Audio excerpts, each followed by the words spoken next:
Hello guys, this is your friend Dark Fox 2.0 and we are back with a new fanfic. Which is what if Naruto Rose is the eternal fox deity and seized a forbidden divine harem, Part 1.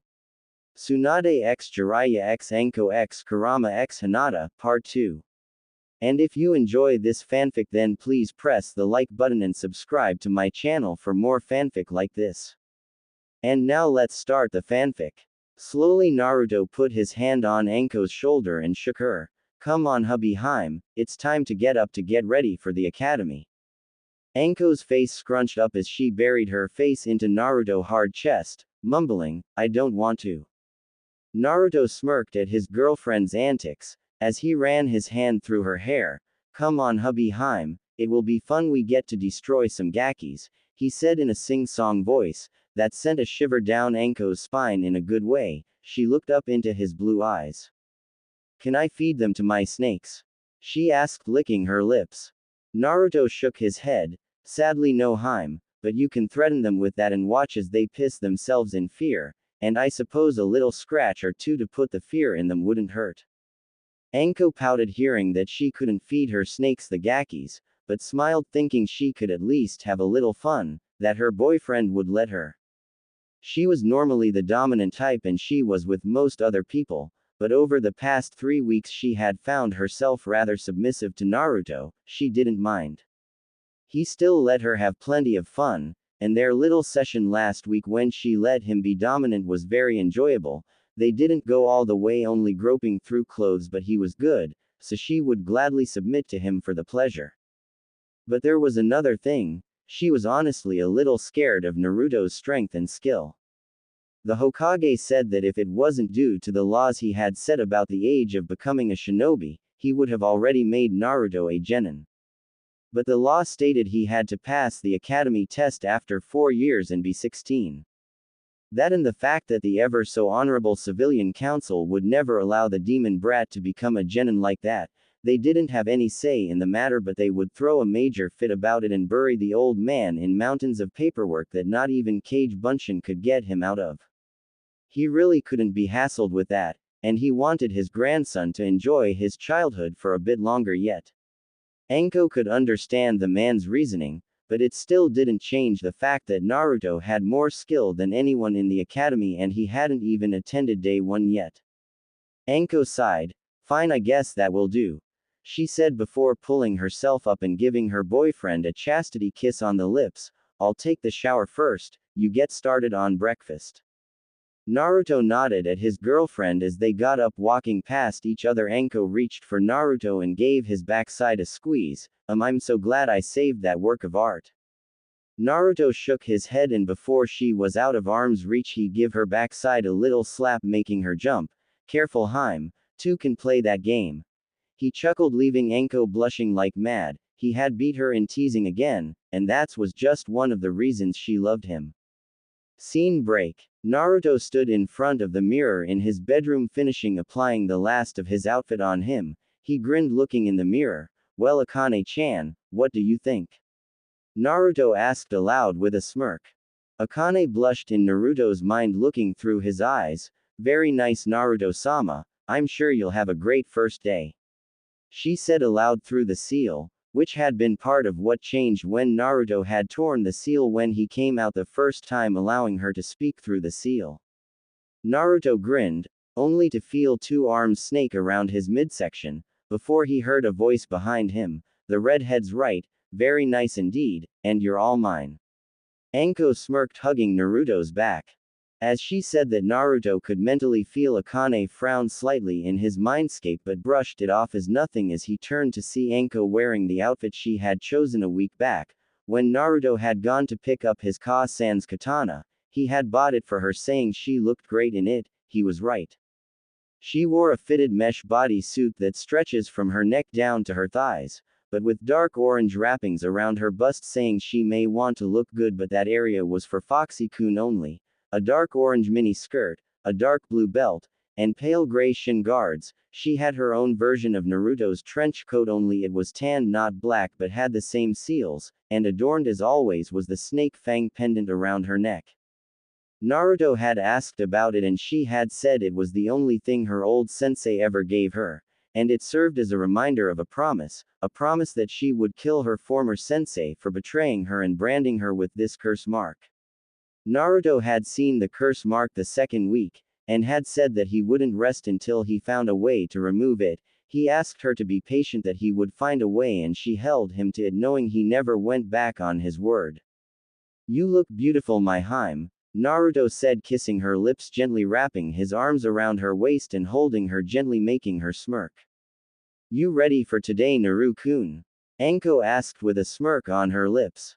Naruto chuckled. "Yeah, I'm ready. I've been looking forward to this day for the past 3 weeks. I know I'm more than strong enough. This academy is going to be a walk in the park for me.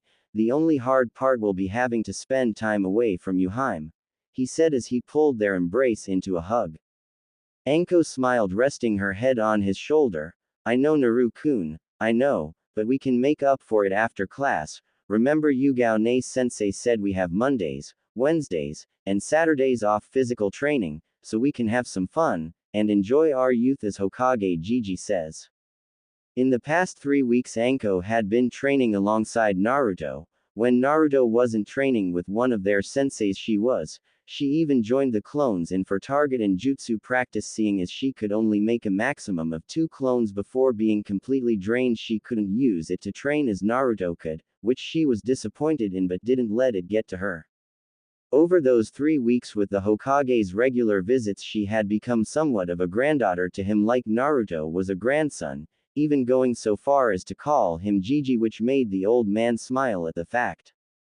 Anko had been lucky enough that her ex-sensei had been in such a rush to get out of the village, that he had left copies of his snake jutsu scrolls behind, which the Sandame had found and had decided to give them to Anko, as she was the only snake user left in the village. She hadn't been thrilled about learning the bastard's techniques, but she decided to make use of them, seeing as she was a snake user. Breaking off from the hug, the two of them shared a brief kiss before walking for the door, Naruto picking up his black bakken as he walked. It had been one that he had had custom made by Daichi. The whole thing was made from chakra metal. It was blunt, but when Naruto channeled his chakra into it, it would cut as good as a katana would.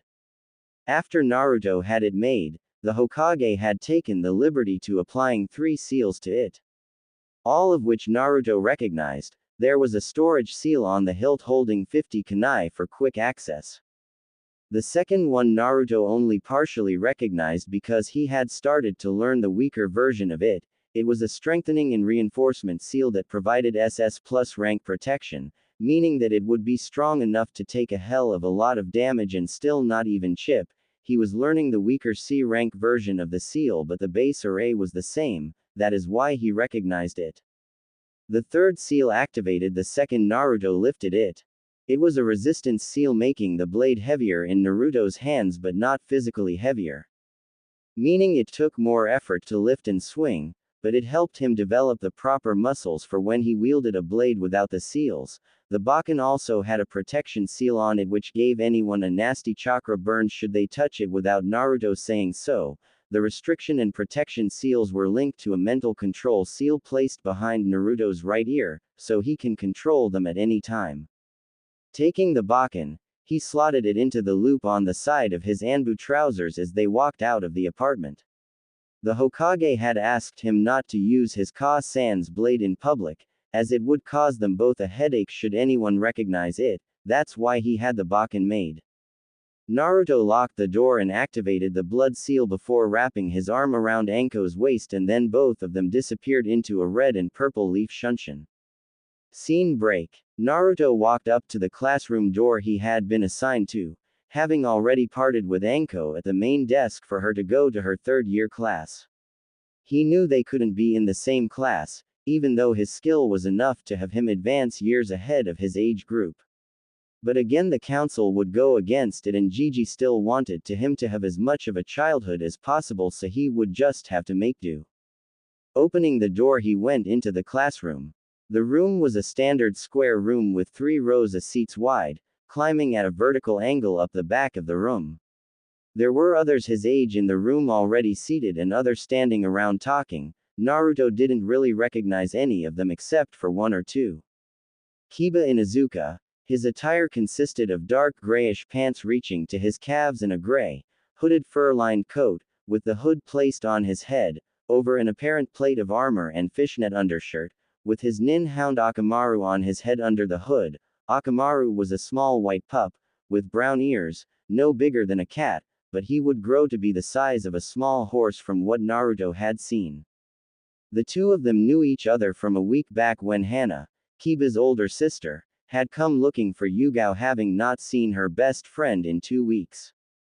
When Yugao had told Hana that she was training Naruto under orders of the Hokage, Hana had suggested that they take the training to the Inuzuka compound, that there was plenty of room there while the clone trained here. Needless to say, she had been shocked seeing so many clones but knew the boy was the Kyuubi container but didn't hold it against him as like many of her clan.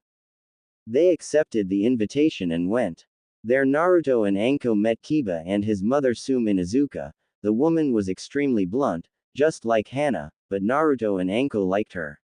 Kiba was at first a thick-headed idiot, but after a spar with Naruto one-on-one, getting his kicked in 30 seconds flat made him change his tune, and Sume, Hana and Anko nearly bust a gut laugh there off. Naruto and Kiba had become good friends that day. They had even hung out a few times while Naruto was having lunch.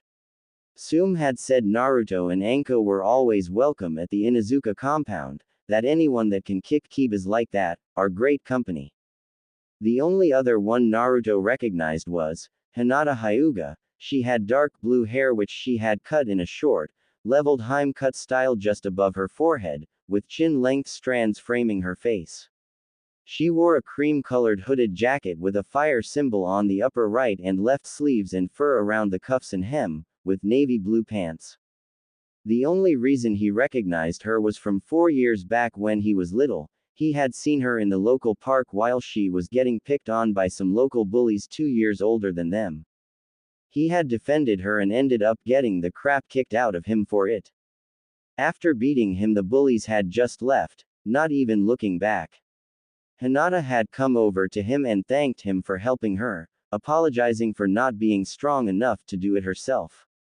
He had told her he had had worse beatings. She was confused by that and was about to help him, but then the Hyuga guard had come back from his break and took her away, saying someone of her class shouldn't associate herself with someone like him.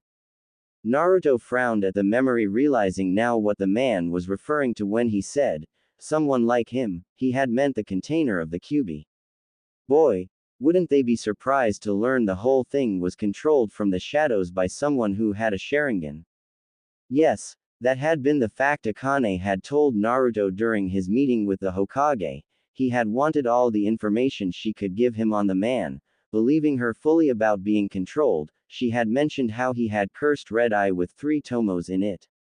The Hokage had recognized the eyes immediately and informed them it was the dojutsu of the Uchiha clan, which had been massacred 6 years earlier by one of its own, leaving only one of them alive, but had put him in a coma that had lasted 3 months. Naruto's eyes scanned the classroom at that thought, and he stopped when he saw who he was looking for, Sasuke Uchiha, the last Uchiha. He had black eyes and spiky black hair with a blue tint. He wore a navy blue, short-sleeved shirt with a high collar, white shorts, and white arm warmers, but none of that caught his eye more than the way his hair was styled. Looking at it from the side looked like a duck had nestled in his hair and had buried its head, leaving only its butt sticking out the back, duck butt.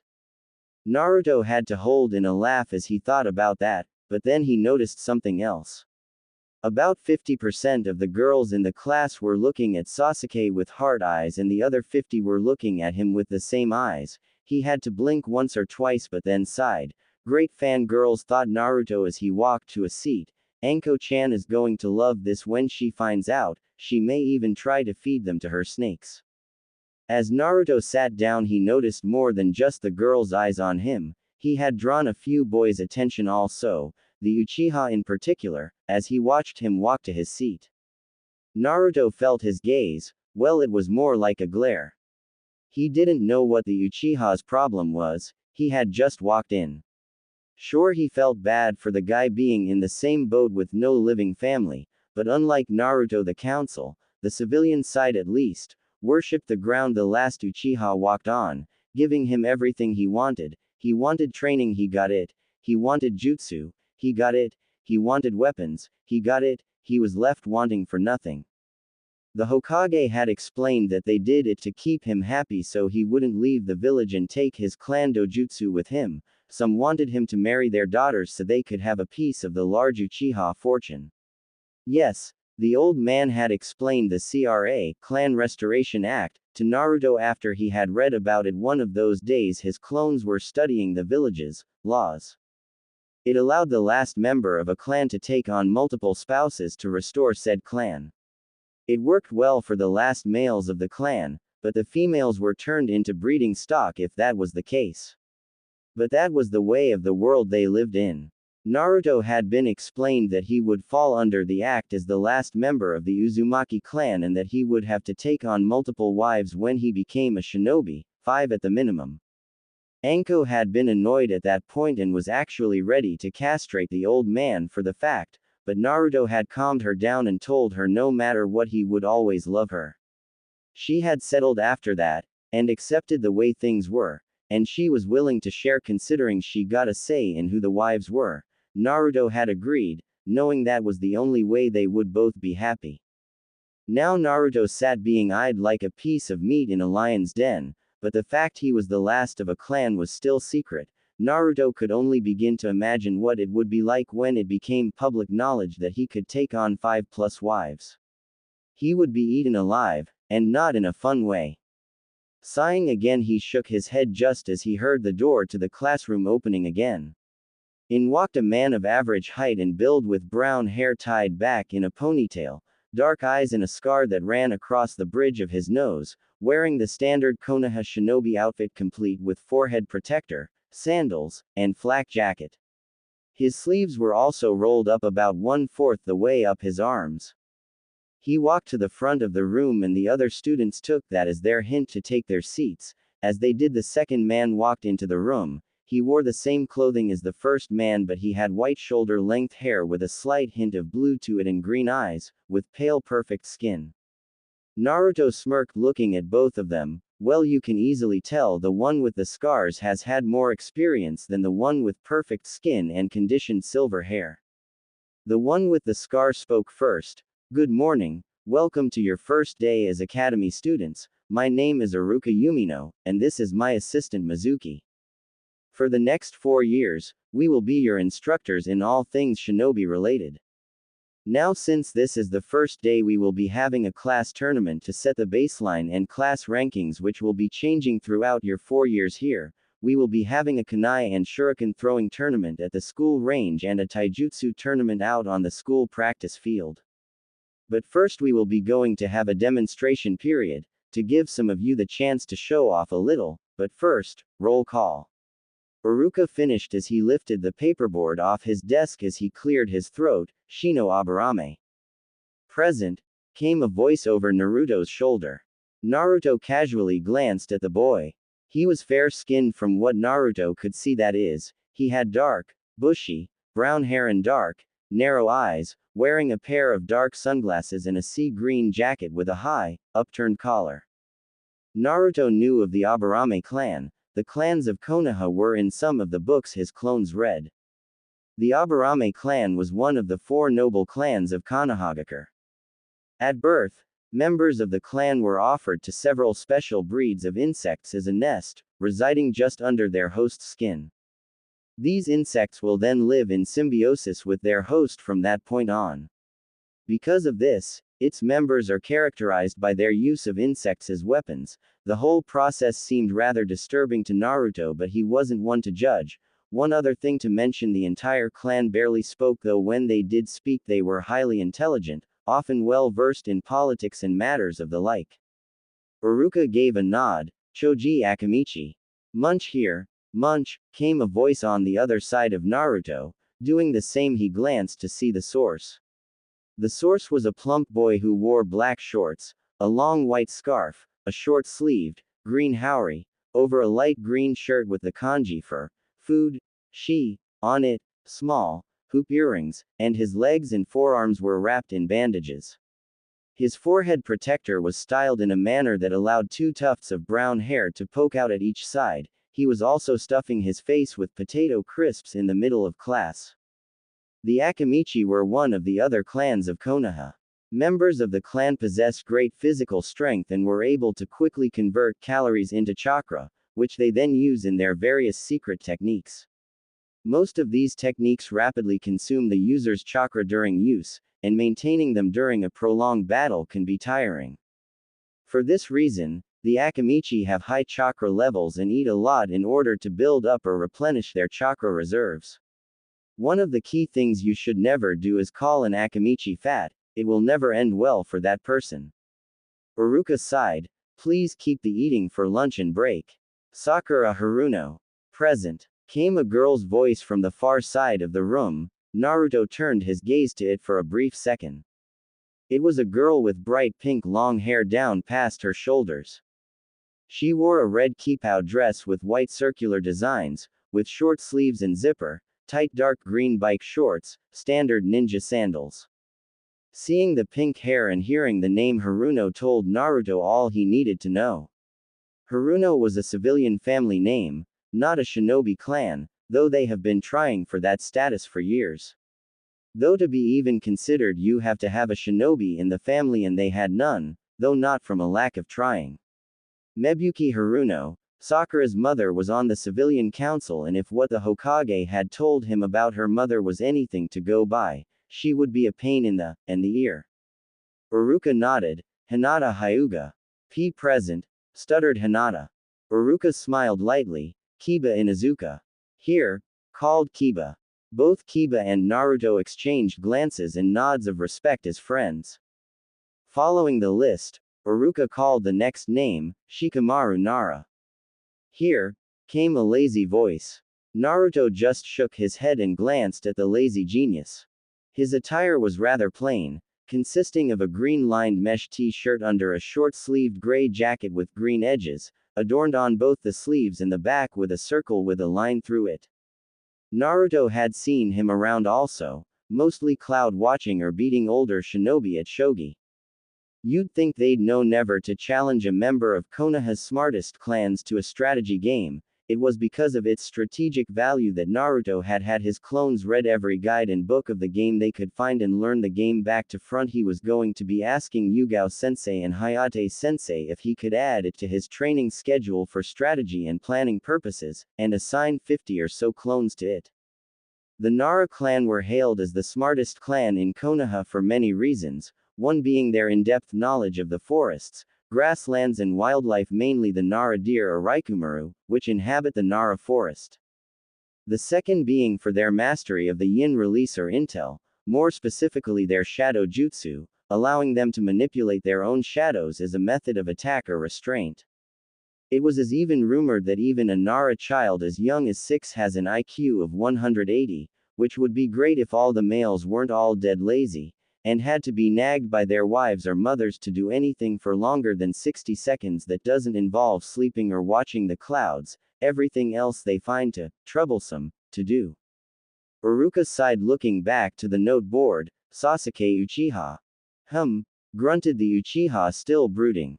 Uruka rolled his eyes. Naruto Uzumaki. I'm here, sensei. Naruto called with arms crossed as he caught the glare from the assistant Mizuki. Yeah, please try something, you prick. I'll enjoy kicking your. Uruka smirked. Ino Yamanaka. Present, came a perky voice from the front right of the room. Naruto raised his eyebrow at the bleach blonde ponytail of the girl. A fair-skinned girl of average height with greenish-blue eyes. Her most noticeable trait in her appearance was her long, bleach blonde hair, which was in a high ponytail with bangs covering the right side of her face, wearing a pair of small silver hoop earrings and purple, fairly revealing clothing, consisting of a short purple vest-like blouse with a raised collar, a purple apron skirt that was cut up on the sides and bandages on her stomach and legs. She also wore purple and white elbow warmers with this.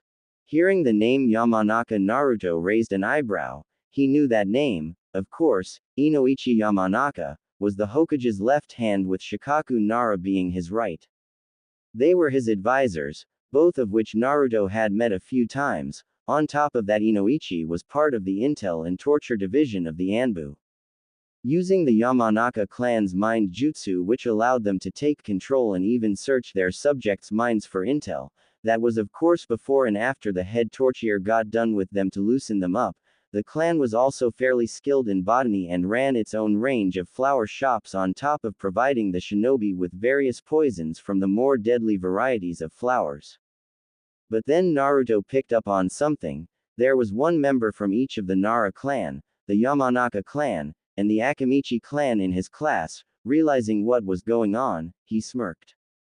The old man was training the next generation of the Inoshika Cho team. Those three clans have a long history of working together and their combination attacks were legendary in the Shinobi Wars, and the current clan heads of those three clans were all on the same team when they were young, so the old man wants their kids to follow in their parents' footsteps. Naruto only chuckled at figuring out the old man's plans in less than a minute. As he did, Iruka called out the next name. Sai. Here came a monotone voice which was devoid of all emotion. Naruto looked to its source, a boy with straight black hair, and dark eyes which contrasted with his translucent-looking pale skin. Wearing a short black and gray jacket with red straps, a high-collared midriff shirt, black pants, shinobi sandals and gloves with his index and thumb fingers exposed. Seeing the gloves, Naruto looked at them with interest. The thumb and index fingertips exposed meant it was likely to allow him more grip on something like a brush for fuinjutsu of something similar, and the lack of the last name made Naruto somewhat on edge. No last name meant no allegiances, and no allegiances means that he was a wild card that put Naruto off. He was an unknown and Naruto didn't like unknowns. Setting down the note board, Iruka clapped his hands. All right everyone, follow me and Mizuki out to the front practice fields. With that, everyone made their way out following Iruka and Mizuki, Naruto the whole time pondering just who this Sai really was, while keeping both his eyes on him and the assistant Mizuki. He was clearly a Kyuubi hater, so Naruto knew he would have to watch his back around the tem, and report him to the old man, or he could have his fun and make the idiots see what happens when you mess with an Uzumaki. Oh, it would be glorious. The entire class followed Iruka and Mizuki out to the practice yard, where there were bleachers for watchers to sit down. Clearing his throat, Iruka turned to the class. Alright, is there anyone here that can give me a rundown on the separate skills a shinobi uses are called? He asked the class. The girl with the pink hair, Sakura, raised her hand and Iruka pointed to her. The main jutsu types are ninjutsu, which is a chakra-based attack of the sort, by molding chakra by the use of hand signs. An extension of this is genjutsu, which is an illusion that traps the target in an illusion they think is real for a period of time by deceiving all five of the senses. Then there's taijutsu, which is the physical hand-to-hand combat part. Iruka smiles and nodded. Very good, Sakura, that's. Iruka was about to finish when he saw Naruto's hand go up. Something to add, Naruto? Naruto nodded. Hi sensei. Haruno-san's explanation was correct but was only a partial explanation of the skills a shinobi can possess. Adding to Haruno-san's explanation, ninjutsu as well as genjutsu can be divided into separate classes rating the skill required to use them. Like shinobi missions, they follow the same ranking system, but with the addition of E for the academy level techniques such as Bunshin, Henge and Kawarimi. The most difficult being that of the S rank level. Furthermore, they can also be divided up into their elements such as Kaden, fire release, futon, wind release, raiden, lightning release, doden, earth release and suiden, water release. In addition to that, those with the correct Kekkei Genkai or bloodline limit can merge two or more elements to create sub-elements, such as the merging of suiden, water release and futon, wind release to form hyoten, ice release, or doden, earth release and suiden, water release to create mokuten, wood release. As there are too many of them to mention, I will leave ninjutsu off there and expand further on taijutsu. Haruno-san was correct that it is the physical hand-to-hand part of the shinobi's skill set. She neglected to expand on its other parts such as bukijutsu, weapon techniques, which entail the use of any handheld weapons in combat. For academy students, that would be shurikenjutsu, which is just a fancy way of saying throwing weapons like kunai or shuriken. Or a more specialist skill such as kenjutsu, sword technique. Naruto said as he tapped his baken, hinting at it before continuing. Then there's tessenjutsu, the use of fans that is practiced in Suna, with their high wind affinity rates, Kyujutsu, the use of bow and arrows for long-range combat, Kusarigamejutsu, chain sickle techniques, practiced by Hanzo of the Salamander who defeated and spared the 3 Sannin in the Third Shinobi War, Kayakujutsu, using explosives to fight, and finally Bojutsu, staff techniques which is practiced by the Sarutobi clan or more specifically Sandaime Sama. Then there are the less practiced skills such as Fuinjutsu, seal techniques, which the Yondaime was famous for as well as another clan lost to time. Everyone heard that clan reference and was curious as to who he was referring to, but he continued before they could ask. From it, you can expand to its less attractive side of Jujutsu, which means curse techniques, but they fall under the category of Kinjutsu, which means forbidden techniques. The only ones allowed to use them are the ones given permission to do so by the Kage of their village, in our case the Hokage. Then there's medical ninjutsu, which is a branch of ninjutsu associated with healing, as well as the manipulation of their own, or another's, body. It's practiced by shinobi categorized as medical nin, who play a vital role in the battlefield as well as frontline fighters. Here I will stop due to the fact that if I explain any more I will dive into deeper forms of skills, and if I did that we'd be here all month. Naruto finished with a grin. Finishing his explanation, everyone was gaping at him, blinking, well except most of the clan heirs. Being from shinobi families, most of them knew of the most detailed stuff, though some of it was interesting. There were those who weren't so impressed. Sasuke scoffed at his explanation and smirked. What good would any of that be to me against him? I must get stronger, while Sakura was red and pissed. How the hell does a clan less dope like you know all that? She yelled, making Naruto and Kiba hold their ears in pain from the vocal assault on their sensitive hearing, while every else flinched from the screeching. Akamaru, Kiba's dog who was on his head, whimpered, covering his ears with its paws. Shaking his head, Naruto trying to lessen the ringing in his ears before he sighed, last I checked Haruno-san, your family isn't a clan either. While I don't even have a family, being an orphan, I do however spend a lot of time at the library reading when I'm not training. As I gestured to my baken, I study kenjutsu, and also fuinjutsu as 2 of my shinobi skills, so I knew about them already. But I don't limit myself to them knowledge-wise, at least. It's always good to know what your opponent can throw at you in the middle of combat. Iruka nodded at Naruto's line of thinking, impressed that he had so much knowledge and it only his first day, while Mizuki could only glare. What the hell? The demon brat was meant to be stupid and clueless about anything and everything. Last I checked, the librarian didn't even let him 1 foot in the library. How did he get so smart?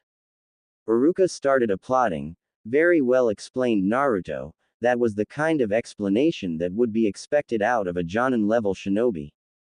But I've got to ask, your Fuinjutsu and Kenjutsu, just what levels are you at with them?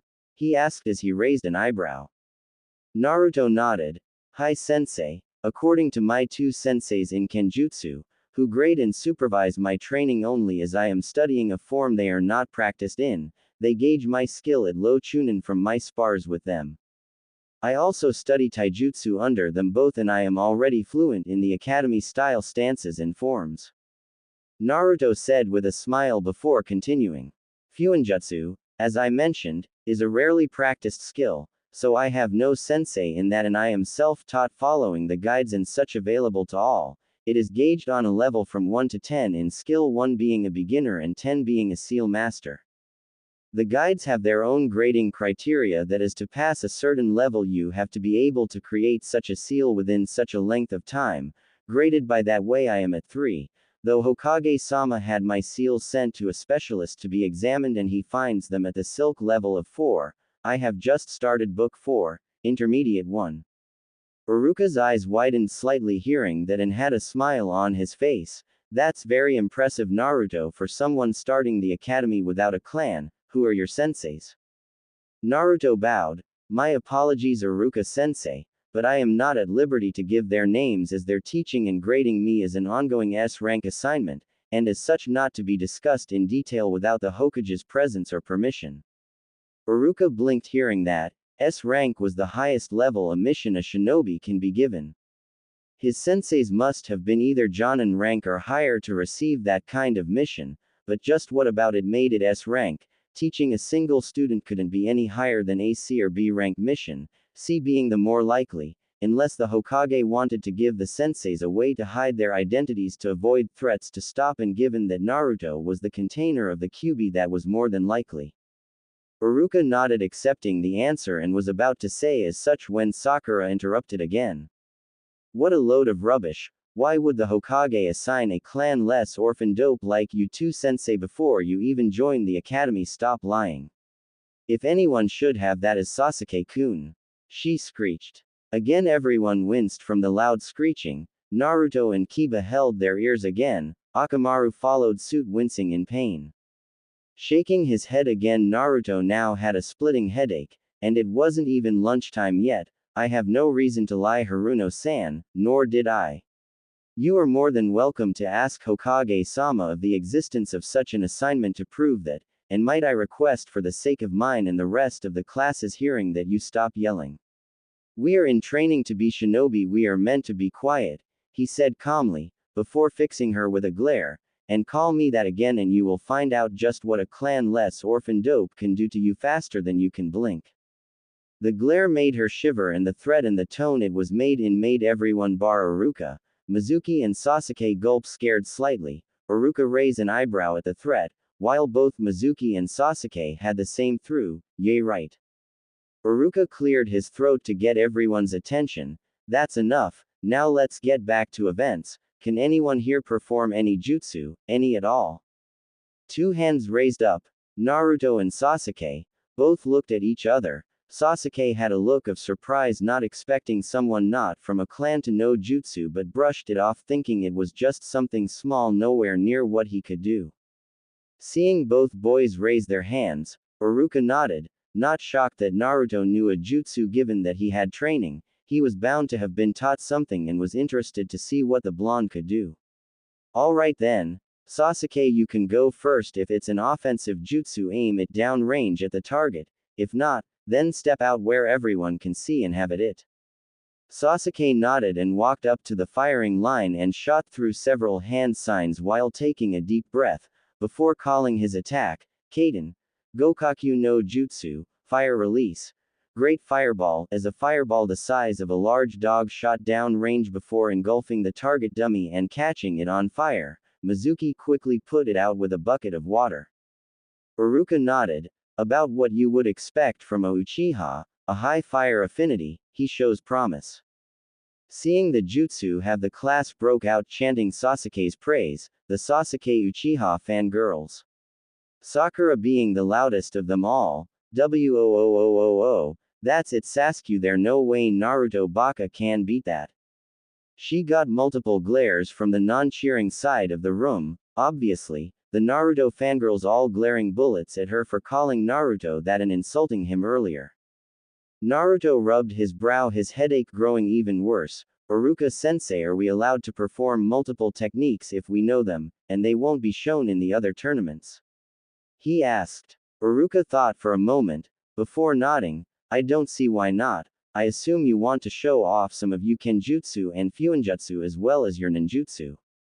Naruto nodded. Also, I would ask that you order that the fuinjutsu part not be removed until the end of class, as I can guarantee that it will be of benefit to everyone in the class.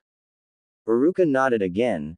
Very well Naruto, if I think it will be of benefit then it won't be removed until the end of the day, and if that is the case I will ask that you use it daily for our classes then.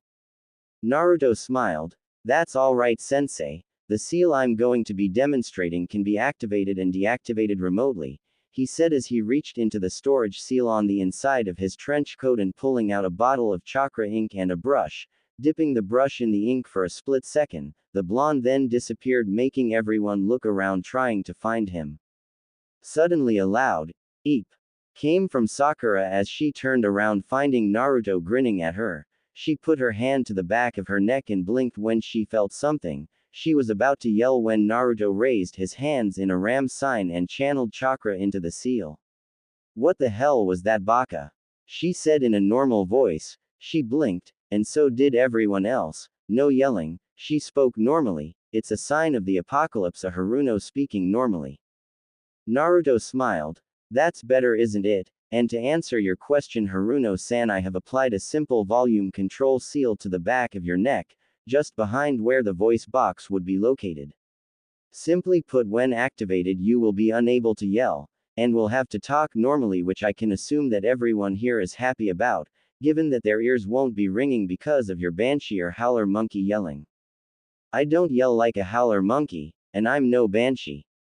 Sakura argued, looking like she was trying to yell. Naruto smirked. Well, now you aren't, but don't worry, I'll deactivate it now, but yell again, and I'll activate it again, until the end of class. Sakura glared at Naruto angrily. She knew just how to respond to this. You had best remove it, otherwise I'm going to tell my Ka-san you put a seal on me. She's on the council and you'll be in a load of trouble, and they'll make you take it off. Naruto shook his head. The council doesn't scare me, Haruno-san, and neither does your banshee of a Ka-san. They are the advisory council. They advise the Hokage. They don't pass judgment, so it's up him should I remove the seal. Though I doubt he'll argue against it given how the fact that classes will go a whole lot smoother without you disrupting lessons with your screeching, isn't that right, sensei? Iruka looked to be in thought for a moment before nodding lightly. Deactivate the seal, Naruto, but Sakura, he is allowed to activate it should you yell again. If you don't want that, I suggest you refrain from disrupting the class. I will speak with the Hokage myself and recommend the seal only be activated under certain situations, and deactivated when you leave the academy. Sakura looked shocked. She would have thought their sensei would have been the voice of reason and had the baka remove it, not use it as her muzzle. Now she would be completely under Naruto's whim. Whenever he wanted her to shut up, he just had to activate that damn seal on her neck. Naruto smiles and walked up to the firing line. That was my Fuinjutsu.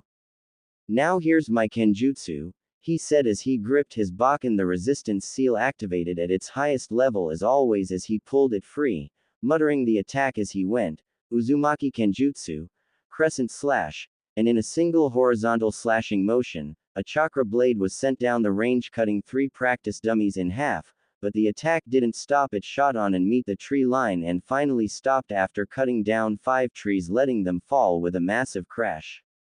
Smirking, Naruto returned the Bakken to its holder, while he looked at all the shocked faces behind him. Well, half the class was in shock, the other half was cheering for Naruto. For some reason Naruto rubbed the back of his head. It felt good to hear people cheering for him. Iruka blinked, seeing such power that was definitely Chunin level if not higher. Naruto was definitely not lying about his skills, and looking closer at the Bakken Naruto had used, he could tell it was solid chakra metal, with various seals on it. That couldn't have been cheap, which prompted the question, where had he gotten it from? Sasuke was seething. How the hell did this dope get this much power? It should be his. He was an elite, that power should rightfully be his as an Uchiha. Then he spotted the Bakken, that weapon that must be where the power is. I will have it, I will have that power. Naruto smirked, turning back to the target area. Now I believe since Uchiha-san did a fire jutsu for his demonstration, I will also. Good thing I asked Gigi for permission to use it once for just such an occasion. Naruto drew back his hands as he focused his chakra into them, remembering his training. He had created an extra 300 clones, after his first demonstration of the jutsu, and he and them had spent the rest of that day refining it and getting it under control by firing the attacks into the air. He had mastered it to an extent that something really cool happened when he was preparing to attack. In a flash, both Naruto's hands caught ablaze but didn't burn. Iruka was about to rush to him, thinking the jutsu had gone wrong, but then Naruto brought his hands together in front of him in a clap, calling out the attack. It was barely audible, Uzumaki Kaden, Kasai Hakushu no Jutsu. Both hands met and an explosion of flame streamed out of them. The flames were so intense the rest of the class had to shield their eyes. Compared to the demonstration a few days earlier, Naruto had refined the attack a lot. The stream of flame was much more controlled and narrowed, as well as being hotter, meaning it scorched the grass beneath it after a single second. Naruto kept the attack going for several seconds before canceling it to view the results. A line of scorched grass and earth stretched down the firing lane, and at the bottom was the remains of the target dummy, now charcoal. This time, there wasn't an applause, there wasn't even a "what the hell?" It was just stunned awe and shock at what they had just witnessed, that continued on for a few seconds before Iruka snapped himself out of it. Naruto, what jutsu was that you just used? I've never seen it before, he asked, now slightly scared where the boy had learned such an attack. Naruto grinned. It's called Kasai Hakushu, and according to Hokage-sama it is an A-rank ninjutsu. I actually had to ask his permission yesterday to use it here. He forbid me from using it outside of training until I was genin, or it was a life or death situation. It's the only fire jutsu I currently possess. Hearing Naruto's explanation, Iruka officially had his mind blown. An academy student, a Nun clan member academy student, pulling off an A-rank jutsu on his first day at the academy. Just what the hell kind of training has this boy's senseis been teaching him? Sasuke had his fists clenched in anger now. How the hell? That jutsu was 10 times as strong as his jutsu, and it had taken him weeks of practicing to get it where it was, and then this clan-less dope comes along and makes his work look like nothing. What the hell is going on here? The jutsu, that's got to be it. It makes sense, it's just a stronger jutsu than the one I'm learning. I'll just have to take it from him along with that weapon of his. With both them I'll become strong easily. I'm an Uchiha, all jutsu belongs to me and me alone. He was about to approach him then and there and demand them both, but suddenly half the class, Naruto fan club, from this moment on will be known as NFC, rushed Naruto cheering at his jutsu and how strong he was. They swarmed the young blonde while trampling right over Sasuke like he wasn't even there. But when they crowded him, the blonde disappeared in a swirl of red leaves, making them all fall flat on their faces. Both Iruka, Mizuki, Sasuke and everyone else saw this and looked around wondering what happened. Iruka blinked. Shunshin, that's a Chunin level jutsu that requires a high level of chakra control. How? Scratch that, I'm not even surprised anymore. Everyone was still looking around for Naruto. When they all heard someone clear their throats, they all looked to where it came from, and Naruto was sticking to the wall of the academy by his feet, looking down on all of them. Looking for me. Every member of the NFC had heart-shaped eyes, while Sasuke and Mizuki looked on, glaring at the boy who just seemed to get stronger and stronger. Iruka looked up at the boy.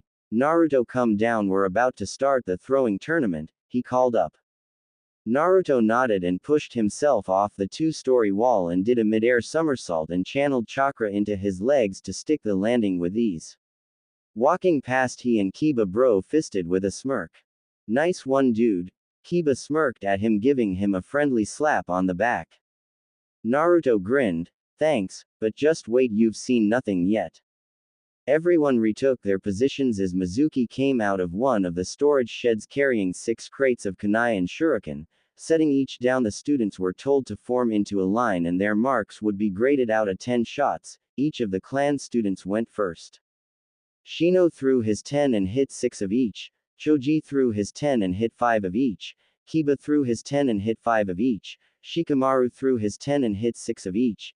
Ino threw her 10, hit 4 of each. Hinata threw her 10, hit 7 of each. Then Sasuke threw his 10, hitting 9 of the targets with a smirk. All the others from civilian families threw theirs, but none for more than 3 except for Sakura, who pulled out 4 matching Ino's 4, and the Enigma Sai hit 5 in each, matching Kiba. Finally it was Naruto's turn to throw. Walking up, he lifted a single kunai and shuriken out of the crates like the others had, not wanting to use his own. As he did so, he closed the boxes, making Iruka raise an eyebrow. Naruto, don't you want to take the others out before you close them up? A few others snickered, thinking Naruto was an idiot. Guess who? Naruto simply smiled. No need to worry, sensei, one of each is all I need. Iruka was about to say something, but before he could, Naruto hurtles both projectiles down the range. As they flew, Iruka looked to Naruto and his eyes widened when he formed a hand sign. No way, he knows that jutsu. In two puffs of smoke, both kunai and shuriken multiplied into 10 and hit each of their targets dead on, the kunai embedding into the target's head, the shuriken into where their hearts would be. A perfect 10 for 10. The targets were only half the distance away that he was used to, and standing still, it was child's play for him. This, of course, got another round of cheers from the NFC and glares from Sasuke and Mizuki, who continued to glare as he walked down range to retrieve the kunai and shuriken thrown. Iruka cleared his throat again. Alright, it's time for the final part of today's events, the taijutsu tournament. You've all already been paired up, so follow me to the sparring ring and we'll begin. Everyone followed Iruka as he leads them to a raised ovular platform 10 centimeters off the ground with a white oval ring painted on it a meter in from the edge, the platform itself being 6 meters in diameter. The rounds have been arranged so you're fighting people with the same gender. It will be this way until you reach the second year, where you will be expected to be able to have the skills to fight as equals. For fairness' sake, now the first match will be. The tournament began. Each of the clan heirs faced civilian children in the first round. No surprise, they all won. Sakura even pulled out a win and Naruto won in 2 hits, the final being a jab to the back of his opponent's neck when he overreached himself.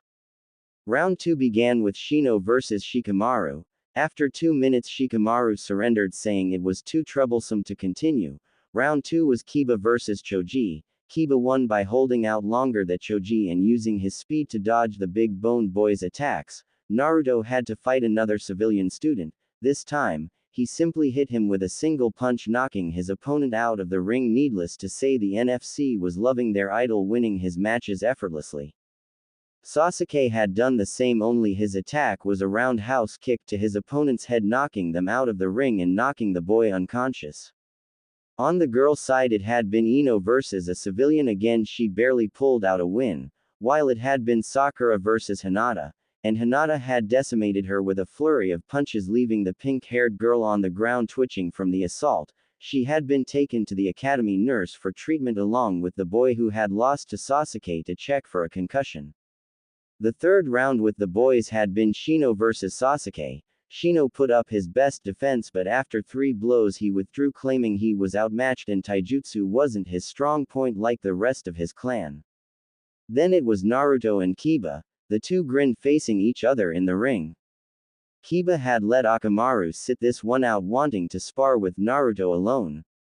The two went at each other ferociously, Naruto keeping up with Kiba fist for fist. Kick for kick. It was a mirror image. Actually, every time Kiba threw a punch, Naruto would swat it away. Every time he threw any attack, Naruto used the same appendage and moved to deflect it. After 10 minutes of continuous sparring, Kiba was beginning to lag, and Naruto took that as a sign to end the fight. In a burst of speed, he threw a punch at Kiba, aiming right for his solar plexus. Kiba saw it coming and put up his arms to defend in an X shape. The punch and Kiba's arms met and the dog boy was pushed back a meter, flinching at the impact. Naruto was about to press the assault when Kiba raised his hand, calling his surrender, in a panting voice. Naruto stopped his fist mere centimeters away from Kiba's face. The dog boy gulped. Naruto removed his fish and held out his hand. Good fight, Kiba. Kiba sighed and took Naruto's hand. Yay, but you still kicked my ass, even when you're wearing those seals of yours, and kind of makes me feel like a chump. Naruto grinned. Sorry, it's not my fault that I kick so much. Kiba chuckled. Yay, right, just make sure you put on a good show when you fight the emo douche. Naruto chuckled evilly. Oh, he won't know what hit him. Kiba shivered slightly at the tone but nodded, grateful he wasn't the one in Naruto's firing line. He walked off stage, getting a hand on the shoulder from Iruka, who knelt down to Kiba's level. What was that you two were talking about? What seals does Naruto have? He asked, concerned. Naruto knew about the Kyuubi, or worse, had told Kiba. Kiba rubbed the back of his head. A restriction and set of weight seals. Naruto is always training with them, and making the rest of us look like chumps while doing it. Iruka sighed in relief that it wasn't the fox they were talking about, but then Iruka grew curious. Kiba, just how much weight is Naruto carrying? Kiba was about to answer, but Naruto spoke first. 50 pounds on each limb, 100 on my chest, and a level 2 restriction seal sensei. Iruka looked at Naruto when he heard him. That was 300 pounds, 136 kg. And a restriction seal that would only make it harder for him to move. With that kind of pressure, he shouldn't even be standing up right now. That would be like 2 or 3 full-size adults on him while he's trying to push his way through a swamp up to his neck. And yet he was moving with ease. No one had yet to land a single blow. Sighing, Iruka merely accepted it, making a mental note to ask Lord Hokage what kind of training this boy's sensei put him through. It was time for the final matches of the tournament. Ino had fought her way to facing Hinata in the last match, and on the boys' side it was Naruto versus Sasuke. Sasuke walked up onto the platform and smirked. This is a joke. These no way a clan less dope like you could ever hope to defeat an Uchiha elite like me, he said in an arrogant tone. Naruto smirked, shaking his head. Oh, is that right, Uchiha-san? I'll just have to prove you wrong then, won't I? Sasuke glared at Naruto. Impossible, dope, you can't win. You will lose like all the rest. Sasuke's fan club was swooning over his words and cheering him on to beat the blonde baka for even thinking he was at the same level. The NFC, of course, was doing the same in reverse, calling for Naruto to beat the duck butt emo into the ground. Both boys glared at each other as Iruka came onto the stand and looked between them both. Sasuke fell into his clan's fighting style stance, the interceptor fist, a mix between a boxer's stance and a martial arts stance. Naruto recognized it, having read up on the different fighting styles in the library. The interceptor fist was a solid style built up over the decades of watching others' styles and coming up with counters along with adding parts of them to the style. The style was a formidable one, but without the Uchiha Sharingan, it was only half as good. Naruto dropped into a solid stance of the Academy Taijutsu style, the basic fist, showing he was ready to fight. Naruto had studied the Academy style. It was a basic style with basic moves. Its stances were like the name suggested, basic, filled with plenty of holes, but it was only used for students to give them a solid foundation to build upon when learning another style. It basically shows them how to throw a punch without breaking their fingers, how to block and deflect successfully, how to stand and throw a powerful kick, how to dodge and duck from high blows, and how to interoperate movements to tell what your opponent is going to do next. Naruto had a good grasp of it, so he wasn't worried in this fight even with his seals on. Seeing the boys fall into their stances, Iruka raised his hand and dropped it. Begin. Both boys glared at each other as Sasuke lunged for Naruto with a high kick. Naruto brought his arm up and blocked the kick. Before pushing the boy back, Sasuke landed and used the momentum to swing round and do a heel sweep of Naruto's legs. Naruto saw it coming as well and moved his foot, adoringly blocking the sweep with the bottom of his foot, and hooked the boy's leg the moment after and threw him over himself, landing face first.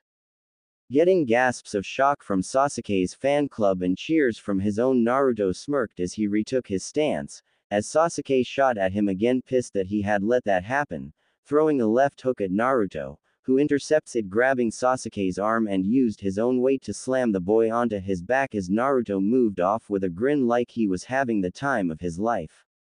More cheers from Naruto's fan club. Even Kiba was cheering. Yay, get in there, Naruto, kick that pompous pricks. Naruto grinned, hearing that as an idea came into his head and he liked where it was going. Sasuke's world was starting to straighten up again after meeting the mat for the second time in the fight. This shouldn't be happening to him. How can some clanless dope do this to him, an Uchiha elite? He would beat him and make him pay for such an act. Using his legs, he pumped hard and threw himself onto his feet and turned to see Naruto in a different stance. It was like he was dancing on the spot. His entire body was moving, his legs stretching out behind him and his arms swaying wide as the boy kept moving. Then a thought crossed the Uchiha's mind. He was taunting him. That just pissed him off more as he rushed the blonde, but that was just what Naruto wanted. Pushing his way to one side, Naruto swung his right foot around at Sasuke's head. and blindsided the boy with the spinning kick that came out of nowhere as it had just looked like Naruto had still been swaying. The kick connected with the side of Sasuke's jaw, knocking him out on his feet. But the kick didn't stop. Naruto's momentum kept him going as his foot swung round in a 360 as Naruto kept his momentum going for the same foot to swing round and meet Sasuke's face with twice the momentum of the first. The impact knocked the Uchiha off his feet and spun him, landing him flat on the ground out cold, as the momentum continued, throwing Naruto into a cartwheel before he stopped and stood up looking down at the beaten Uchiha elite. It was complete shock from the rest of the class. They had never seen a kick like that before, neither had either of the Chunin instructors. They had just assumed Naruto was messing around, but then he goes and pulls off a set of kicks like that with such force and speed behind them they would have been impossible to predict. Iruka quickly snapped out of it and called Naruto for the victory, which was followed by cheering from the NFC while booing from Sasuke's side. Naruto just stepped out of the ring and onto the ground. Mizuki went to check on Sasuke while Iruka went to Naruto. Naruto, that kick and stance wasn't part of any style I've seen before in the village or anywhere in the land of fire. What was that? It looked like you were dancing for a moment, a very weird dance at that. Iruka asked, confused. Naruto smiled. It's a style I started learning after I got the academy style down with my sensei. It's based on rhythm and very powerful kicks. As you just saw, the stance I was in was called Ginga. It's the basis stance of the style. Most don't take it seriously as they find it confusing since it looks much more like a rhythmic dance step than an orthodox static fighting stance. But that's how it works, using momentum for power. The only problem with the style is that it requires room to build up that power. So if Sasuke had gotten in close and fast I would have been in trouble. But that's why I have the academy style down as well, for when my opponent does get close, I change styles and really throw them off. Iruka was caught off by this. He had never heard of such a style or stance. Naruto was definitely right, people wouldn't take the style seriously until they met one of its kicks like Sasuke just had. I take it each kick has a name. Then what was the one you hit Sasuke with then? Naruto nodded. That was one of the more advanced kicks. It was called Meia Lua de Compasso. It's a rotation kick that uses the momentum built up from the Ginga for strength. If learned to an extent it can be built on, like my one was for an additional set of kicks. I added one for extra measure, though one seemed to do the job, you never can be sure. Iruka nodded, understanding Naruto's reasoning. Very impressive, Naruto. I'm looking forward to seeing more of that style as you learn it. Naruto bowed. Arigato for the praise, sensei, he said before turning back and walking back to the rest of the class minus Sasuke, who Mizuki had carried off to the hospital to have examined. Iruka then had gone to referee the match between Ino and Hinata, with was over as soon as it started. When Ino badmouthed Naruto saying it must have been a fluke that Naruto beat Sasuke, Hinata saw red and knocked her out with a single strike, and Iruka called the fastest match in the academy's history, before dismissing them for lunch, saying the class positions would be given after. Naruto immediately took off with Kiba heading for Ichiraku's, knowing that Anko would be heading there also, and couldn't wait to tell her about everything that's happened so far. Boy, would she be loggy. Naruto pushed past the flaps on the way into the ramen stand with Kiba, both of who were laughing their off, remembering how Naruto had kicked Sasuke's like the little he was. That should shut him up for a while.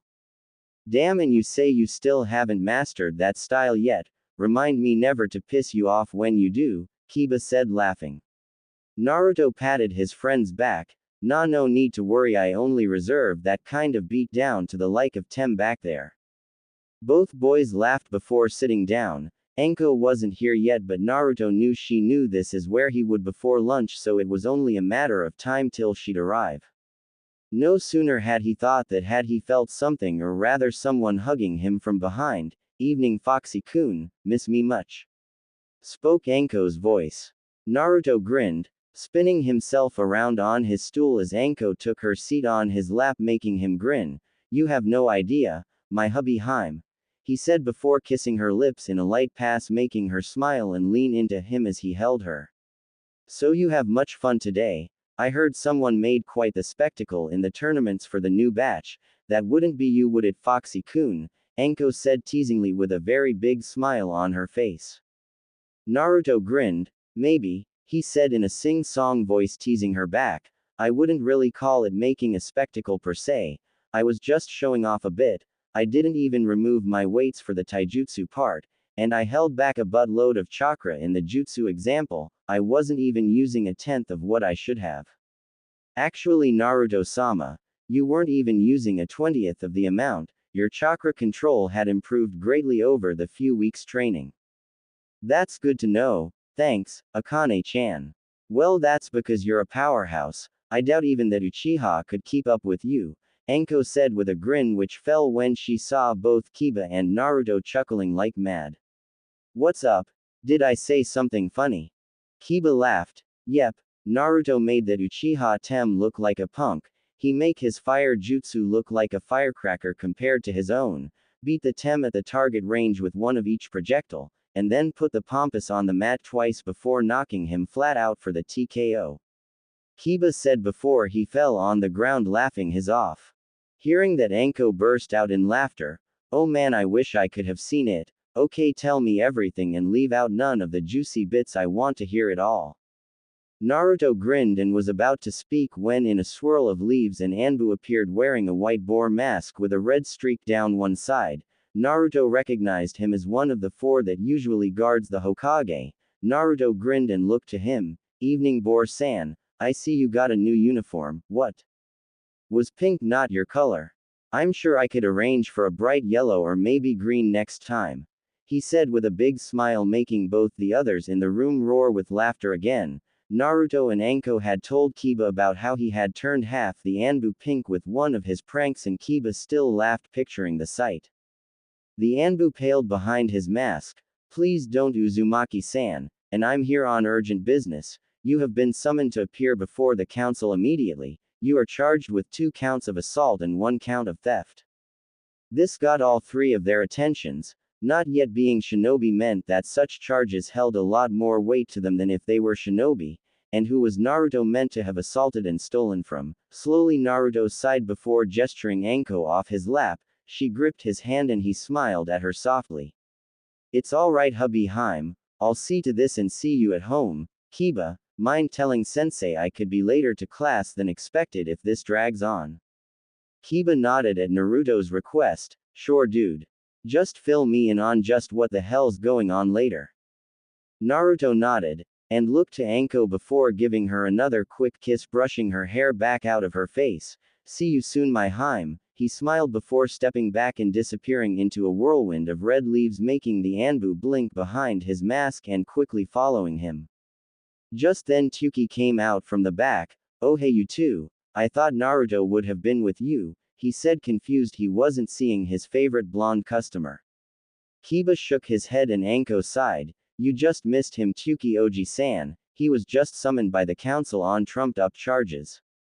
Tuki looked at her, gripping his wooden spoon more tightly as he gritted his teeth, growling slightly. Rat bastards, he muttered under his breath before looking back to the ramen pots and taking their orders. When Tuki went into the back to start to make their orders, Kiba looked to Anko and then a very evil idea crossed his mind. Hey Anko, I think there's something else you should know about class today. Anko looked to Kiba with a raised eyebrow. Like what? She asked curiously as to what it could mean. Scene break. Naruto appeared in the middle of the council chambers in his swirl of red leaves, causing many of the present councilors and clan heads to look at him. But a second later he felt a shiver go down his spine for an unknown reason, and then he gulped. I just got a very bad feeling a force is about to be unleashed on some poor academy students. Oh well, it's probably nothing. The room was a large and circular with a lowered middle flooring with a set of steps leading down. There were 2 curved tables on either side just before the steps, behind which the councilors and clan heads sat on opposite sides. The tables were divided at both ends by a large gap. One side led to the large double doors into the council room, the other was the Hokage's chair. On the right side of the room was the easily recognizable civilian council, made up of the wealthier of the civilians, mostly those who run the market district, the banks, restaurants and other well-off the business of the sort. On the left were the clan heads, all of whom Naruto recognized. First from the Hokage's chair was top of the head of Shikaku Nara, Nara clan head, and father to Shikamaru Nara. He had 2 scars on the right side of his face which were probably his most noticeable feature. Like his son, he had dark hair tied up into a spiky ponytail, dark eyes as well as a goatee. His ears were also pierced. Like many of the clan heads, he was an active shinobi and so wore clothing of that of a shinobi. Shikaku wore a meshed shirt underneath his flak jacket, a deerskin coat over that and hand guards. And typical of that of the Nara clan was a genius but an extremely lazy one, so he tried to get as much sleep when he could. Next was Inoichi Yamanaka, head of the Yamanaka clan and one of the previous members of the Ino Shikacho formation. He was also a valued member of the Torture and Intelligence Division and the Hokage's right-hand man as Shikaku was his left. Inoichi was also a shinobi. He had long ash blonde hair reaching into his back, which he wore spiky on top and ending in a long ponytail, blue-green eyes and strong facial features, which included a well-defined jawline, wearing the standard flak jacket over a black outfit, complete with hand guards, forehead protector and a sleeveless red haori. Then was Choza Akamichi, a tall, plump man with long, spiky red hair and purple markings on his cheeks, wearing a samurai-style outfit which entails a black suit completed with armor that has the kanji for food on it. With the addition of a rope belt, hand guards, and instead of a forehead protector he wears a hachimaki tied around his head, as most chefs do. As one of the things Akamichi were known for was their restaurants. He also wore a pair of silver, hoop earrings. Next came Sume Inuzuka, and currently the only female clan head among the clans, but she was not someone you would want to mess with. She has an animalistic look similar to that of her son Kiba. She has long, spiky, untamed brown hair, vertical slit-like pupils, elongated canine teeth and nails. She also has the clan fang markings on her cheeks as well as markings over her eyes and a dark shade of purple lipstick. She wears the standard outfit of a Konoha shinobi consisting of flak jacket and a black suit underneath with the sleeves rolled up and bandages around her legs. Rumor had it that when it comes to men, the last one she literally made him piss himself after she found him sleeping around. The man was so afraid he fled the land of fire to keep the bits that made him a man. Naruto had the balls to ask if that was true when they met, and she laughed saying every word of it. Naruto made a point right there and then to always stay on her good side. After Sume was the more stoic face of Hiashi Hyuga, Hyuga clan head. He has long, black hair, and featureless white eyes like all members of his clan, who wield the Byakugan. He normally wears very traditional, loose-fitting robes with a long-sleeved brown haori. As one of the wealthier of the clans, and the largest, Hiashi doesn't take on many missions, though Naruto has never doubted the man's strength in a fight. Naruto never really had a problem with the Hyuga clan. They were cold to everyone mostly except to those who earned their respect. Naruto had also heard rumors of the clan branding their branch members with a seal of some sort. He has heard the effects are rather unpleasant, but he has never seen it. And then finally came Shibi Aburame, head of the Aburame clan. Like all members of his clan, has his eyes obscured by dark glasses which feature a single tassel hanging down from one side. He has very spiky short black hair and a mustache and wears a high-collared outfit. Truthfully, the Aburame kind of creeped Naruto out with their bodies filled with bugs. Just the thought made Naruto squirm.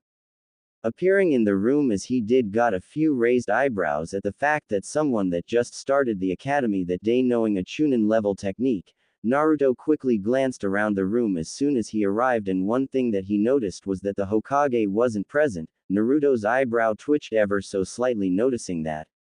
Great, so I came here when I didn't need to. Naruto let it slide and then grinned. Maybe I'll have some fun. Should be interesting. Evening all.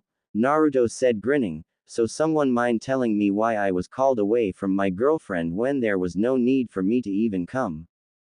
This got some raised eyebrows on the clan's head side, and Sume just chuckled, imagining Anko wouldn't take kindly to the interruption, while over on the civilian side they were livid.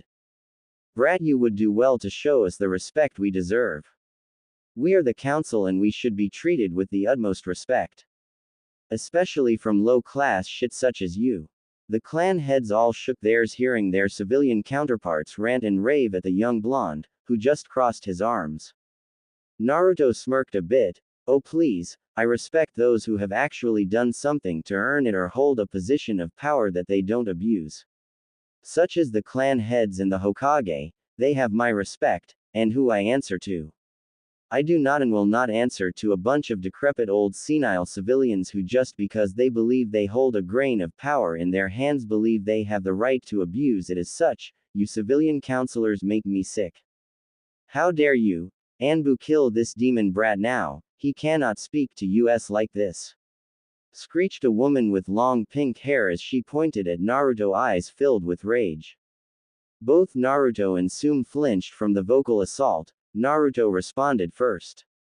You ignorant banshee bitch, last I checked the shinobi and Anbu only follow the Hokage's orders. You cannot command the Anbu like your playthings, they have no obligation to listen to your orders, same as me. The only reason I came here was because I was told I was being brought up on charges of 2 counts of assault and 1 of theft, but seeing it the Hokage is the only one who can formally bring those charges against me, I see that I was misinformed, so care to explain why I was called here? Naruto said, not missing a beat. This got some shocked reactions from the clan heads and a few raised eyebrows. This was news to them as well. Sume started growling. What bullshit is this? We were informed that the Hokage had important matters to discuss. What's this about charges? Naruto looked to her. Not a damn clue, though I suspect these discless shits over here know. Naruto turned to them and glared at them and they returned in kind.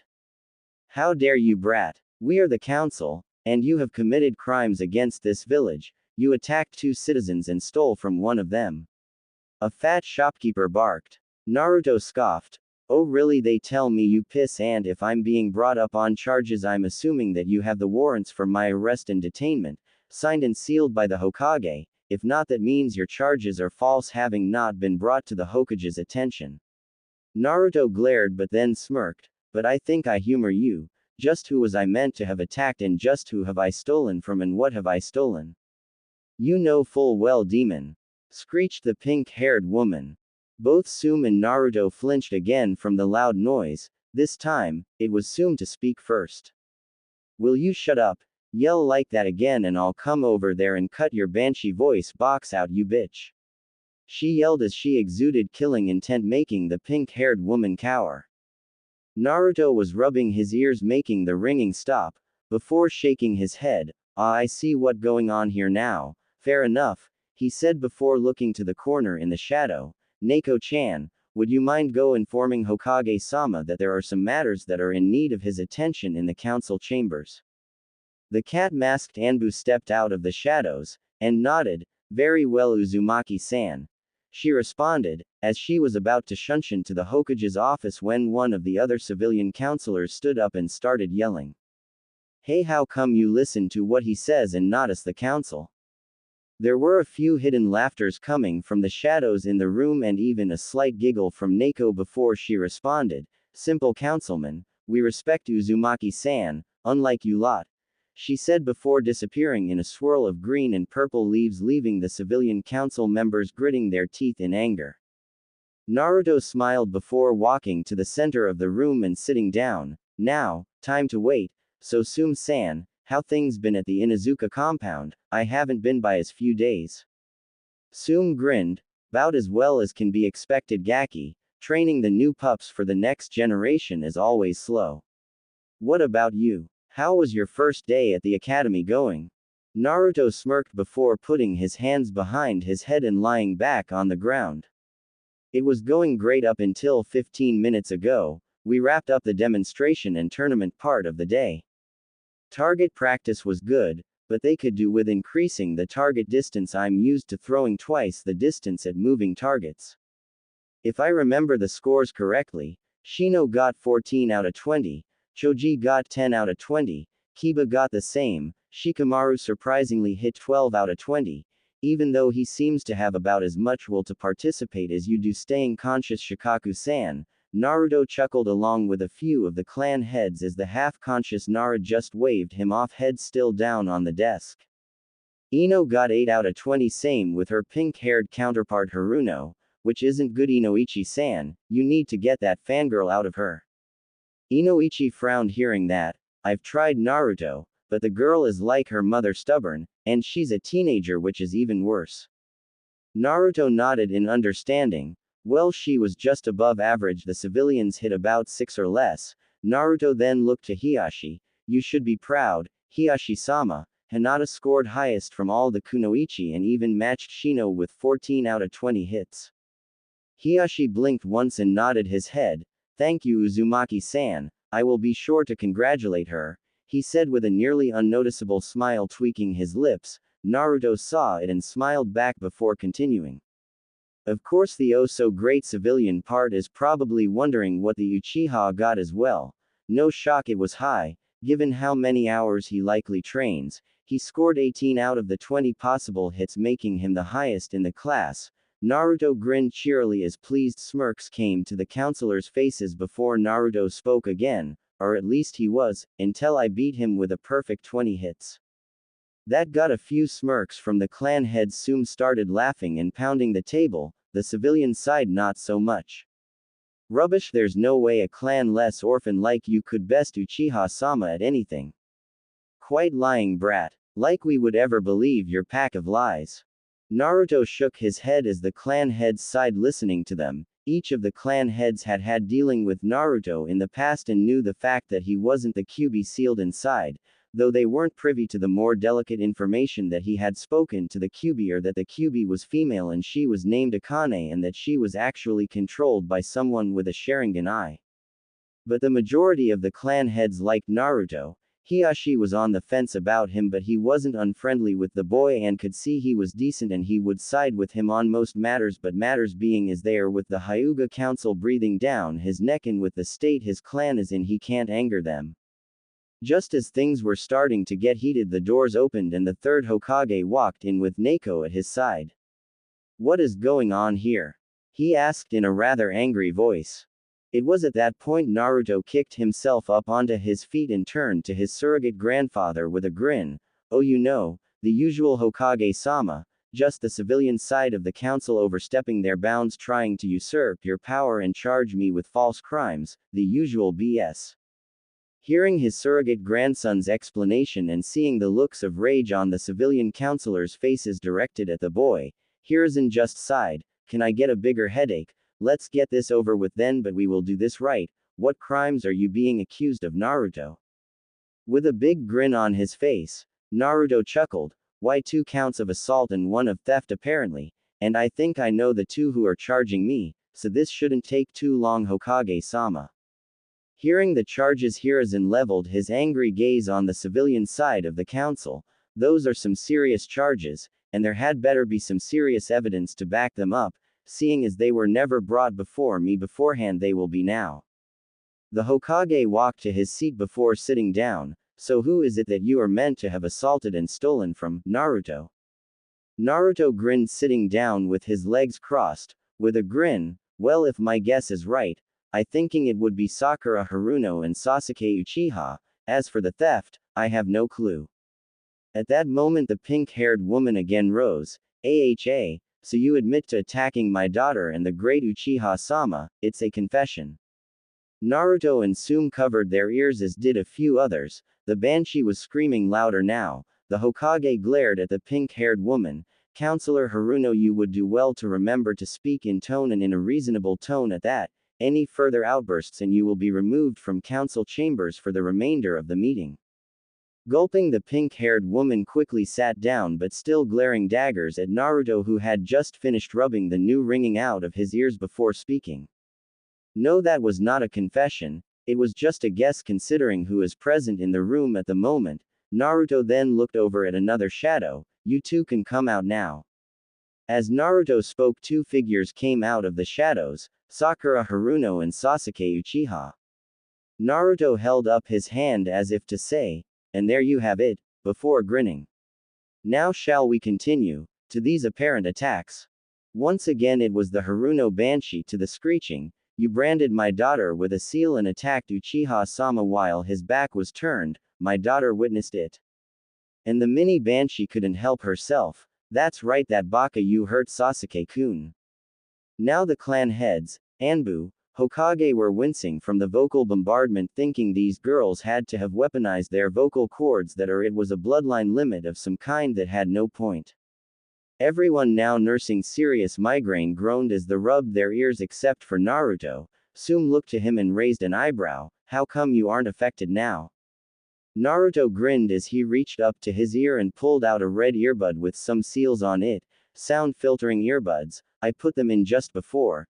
They come in handy for such occasions. Won't let any sound in over a certain frequency. I designed them walking to lunch before coming here. Figured they might come in handy. Boy was I right." The clan heads, Anbu and Hokage, all had two thoughts: "Smart bastard," and "Can he make me a pair?"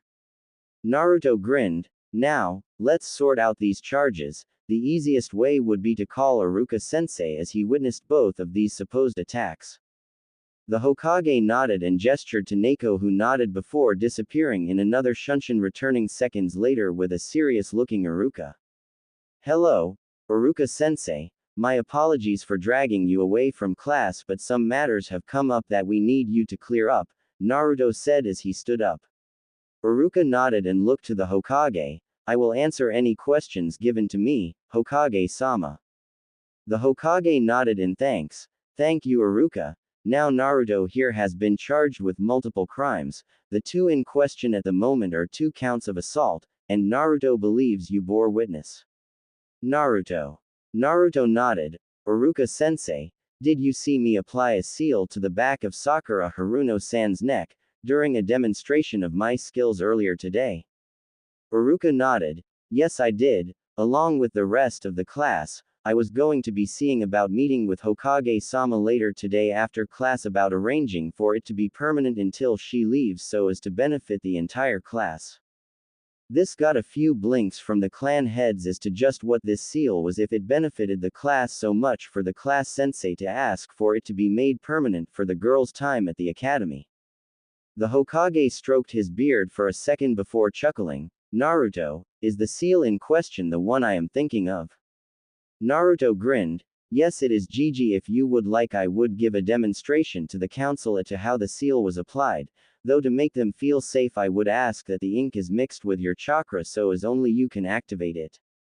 The Hokage chuckled. "Very well, Naruto," he said as he gestured for the boy to come to him as he took out a kunai and pricked his finger as Naruto held out a bottle of plain ink catching the chakra-filled blood, before capping the bottle and shaking it to mix the two together as the Hokage healed the small cut with a small medical ninjutsu.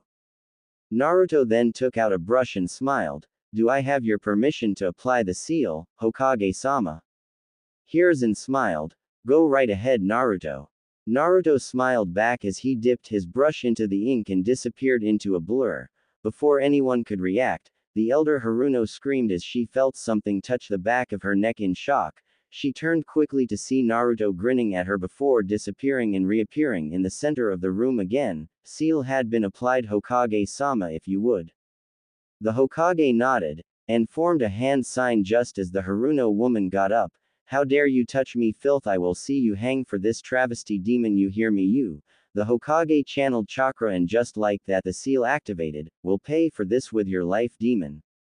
The entirety of the room was silent for precisely 3 seconds after that, in shock at what had just occurred, but then the entire clan head side of the room broke out in celebration. "Praise Kami, it's a miracle. The Banshee has been silenced. No more screaming, the screaming has stopped, hallelujah. It's a gift from Kami-sama, praise the boy." Naruto had to sweat drop at seeing grown men weep with happiness, and seeing a few of them get up and dance was hysterical. Naruto even saw Hiruzen muttering a silent prayer of thanks which made him chuckle. Before the old man cleared his throat. "All right, that's enough," he said as the clan heads settled down. "The seal applied to both women hold no threat to them, and I hereby order that they remain and only activated at certain times, such as when in meetings and at the academy. It will save many people's eardrums." Not screeching this time due to her seal, the older Haruno spoke. What? You can't do that. This has got to be a breach of mine and my daughter's rights. Hiruzen fixed her with a glare. May I remind you, Lady Haruno, that this is a dictatorship, not a democracy. I can do what I please. I wear the hat, not you. And as for your rights, what of the rest of our rights not to be deafened by your yelling? I believe speaking in the norm may be beneficial to all at those times when the seal is active. And to add to that, as the seal is non-attacking, there is no assault here, so that is one count of assault off the table. Naruto cleared his throat at that. You may as well strike the second count for the Uchiha as well. If it's the one that caused him to be treated at the hospital, it wasn't an attack, and it certainly wasn't when his back was turned. It was a sanctioned sparring match in the tournament for the first day. And how the younger Haruno-san can even testify to this count is confusing, as she was in the medical office after being knocked out in her previous fight, so she wasn't even there to witness the rest. I'm sure you can verify this for me, Iruka-sensei. Iruka nodded to Naruto's request. Yes, I can. Sakura Haruno lost in the second round of the tournament when she faced Hinata Hyuga and was beaten in 10 seconds with an instantaneous blow, resulted in her being knocked out and taken for medical attention, and did not return for the remainder of the tournament. Naruto's and Sasuke's match was in the finals of the tournament, which lasted for 3 minutes, in which Sasuke met the mat twice in a row before Naruto switched fighting styles to confuse Sasuke and then delivered a set of kicks that knocked Sasuke out for the win. It was all witnessed and sanctioned. No assault took place. At this point, both Sasuke, Sakura and the civilian side were fixed with glares from the clan head side. Not only had they tried to pin phony charges on Naruto, they had done so around the Hokage's back and tried to do so with a false witness, which were bordering on crimes themselves. Had they actually succeeded, that was, unfortunately, there was no crime for the attempted part. Hiruzen finally sighed. With the overwhelming evidence against, this charge is dropped also. There was no assault here either. Now let's get on with this final count so we can get this meeting over with. Just what has Naruto stolen, and from who? At this point, an elderly woman on the Hokage's left side stood up.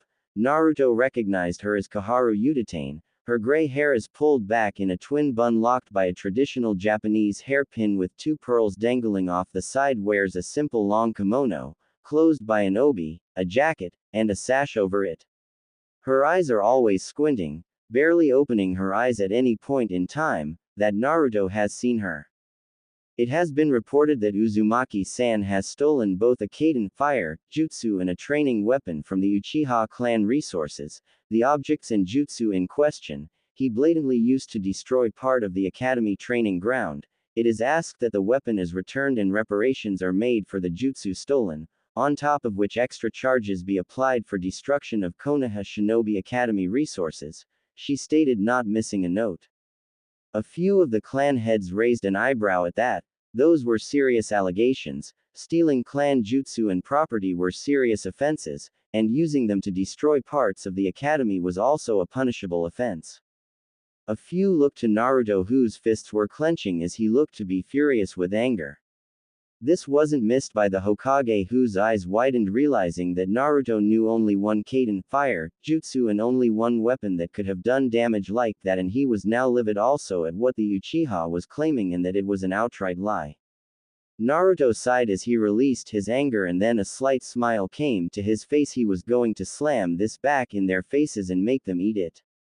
Oh, is that a fact, dear counselor? Naruto said sweetly with a very creepy smile on his face. Well, I'm sorry to say you have been blatantly lied to. Perhaps you should have checked your sources first, but then given your blatant hatred for me, it doesn't shock me that you jumped at the chance to try and have me punished for something that is so obviously a pack of lies.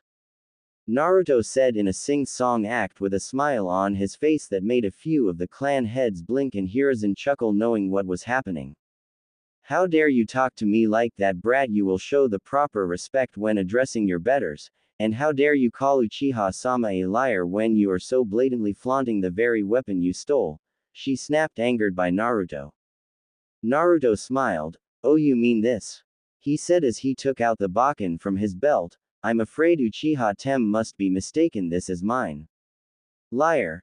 Such a weapon is obviously too powerful to belong to you and so must belong to Uchiha-sama, spoke the Haruno who was desperately trying to yell. Naruto shrugged. Well, perhaps I am wrong then, he said as he walked over and set the baken on the table, swirling it like it weighed nothing. How about this? If the Uchiha Tem can lift my baken, he may have it. Naruto smiled. A few of the civilian counselors were grinning internally, thinking Naruto was a complete fool to give them this chance, as was Sasuke, who showed it outwardly. He would take the weapon and with it, its power, and then the council would have Naruto teach him that jutsu and he would be even stronger. Sasuke grinned, walking over and reaching out for the baken on the table. He gripped it and went to lift, but as he did he found the baken didn't even budge. The thing weighed a literal ton. Sasuke took it in both hands and tried to lift. Nothing. He put his foot on the table, still nothing. He was pulling as hard as he could and still nothing. What the hell was going on? Sasuke kept pulling at the blade for the better part of 2 minutes, all the clan heads sweat dropping at the sight. Well, Sum was rolling on the ground laughing her off. Hiruzen couldn't help but smirk slightly, while all the civilian counselors looked on confused as to what was going on. After another 10 seconds, Naruto had enough and mentally removed his permission to allow Sasuke to tough the baken, causing the practice blade to flare its stored chakra at the handle, throwing Sasuke back, his hands burned by the chakra. The civilian counselors were wide-eyed at that and immediately reacted. How dare you attack the last Uchiha demon? He trapped the blade, arrests him. They began yelling, making Naruto sigh, shaking his head, but the yelling was stopped when the Hokage flared his ki. That's enough. Naruto did nothing of the sort. He barked, getting their attention, and Naruto was right when he said, you have been lied to, as all the facts stated are false. Danzo looked to Hiruzen. I take it you have proof then, Hokage-sama, of your claim. Hiruzen nodded to Danzo. I do. The baken is made of 100% pure and refined chakra metal. Filtered and hardened to perfection, no flaws whatsoever. The entire process of refining the metal took 3 days and nights. The molding took another day and night before it was sharpened and polished for Naruto. He placed the order for it several days ago at Shinobi Arms, where Daichi Oshiro filled the order. Such a piece of craftsmanship cost 9,020,084 yen, which Daichi agreed to have paid off in weekly installments.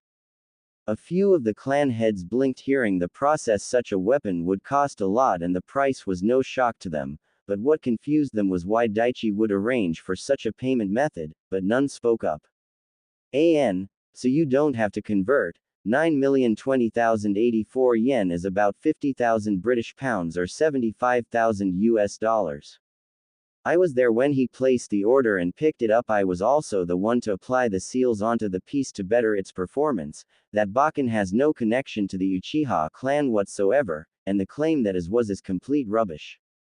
The civilian side of the council was completely furious. Not only had their plans been dashed, but their attempt to better the last Uchiha had been completely thrown on its head, but there was still the jutsu and the damage done to the training grounds.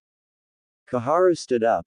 There is still the fact that he stole an Uchiha Kaden fire jutsu and used it to destroy part of the academy training grounds for no good cause. Naruto chuckled at that statement. Another blatant lie. Honest, you people really need to try something new, or at least get better at lying. Koharu was about to speak when she was cut off by the Hokage. Naruto is right, he only possessed one Kaden fire jutsu in his arsenal of jutsu, and it was not stolen. It was one of the 6 passed down to him as part of his parents' last wishes, and has no connection to the Uchiha clan either. Yet another lie. That statement got a few counselors' attention as Danzo spoke up. Hokage-sama, it was my belief that Uzumaki-san was an orphan and his parents were not known. Is that not still a fact? Hiruzen shook his head. No, his parents have always been known to me, but certain facts had left it that their identities have been declared an SS rank secret, and I will not be divulging them as is my right as Hokage. You do not need to know, and so you will not be told. Only myself and Naruto know who his parents are, and you are not to ask. Doing so is violating shinobi law and is punishable by death for those who know not to ask. Do not push on this subject. He said, leaking killing intent, making all those in the room take his words very seriously. Kaharu cleared her throat. Very well, but he still. But this time Naruto cut her off. Oh, will you give it a rest already? You're about to say I still used it to destroy part of the academy training grounds for no reason, which is bullshit again. I used it with permission to demonstrate one of my jutsu as it's currently the one I have the most control over. Iruka-sensei can verify this fact, and Hokage-sama can also verify that it was the same jutsu used as I asked for permission the day before to use it due to the restrictions placed on me during its use outside of practice. This got some raised eyebrows also on the clan head side of the room. The Hokage placing restrictions on a justice use was a rare occurrence indeed and sparked a few questions, as Shikaku leant forward. Just out of curiosity, Uzumaki-san, what rank is this jutsu you know? For the Hokage to place such restrictions on you to do with its usage, what are the conditions of its use? Naruto smirked. It's not really shocking given its strength and my current non-shinobi status. The conditions state that I'm not to use it outside of practice or in any spar until I am genin rank, and in spars I am to keep its strength to a reasonable level. As for the justice rank, it's A rank, with the potential to reach SS rank if enough chakra is applied to it. In my training though I can push it to mid-S rank with protective barriers in place. Using it at the academy that time I toned it down to mid-C rank strength.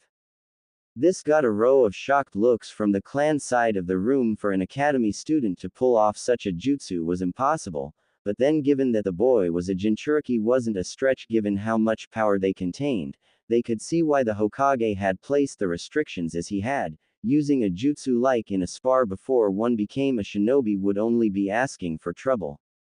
Danzo's one eye was wide open hearing Naruto's words. Unlike the rest of the civilian side, he knew how justice were ranked in a jutsu with the possibility to reach SS rank had the possibility to wipe out half the village in a single attack.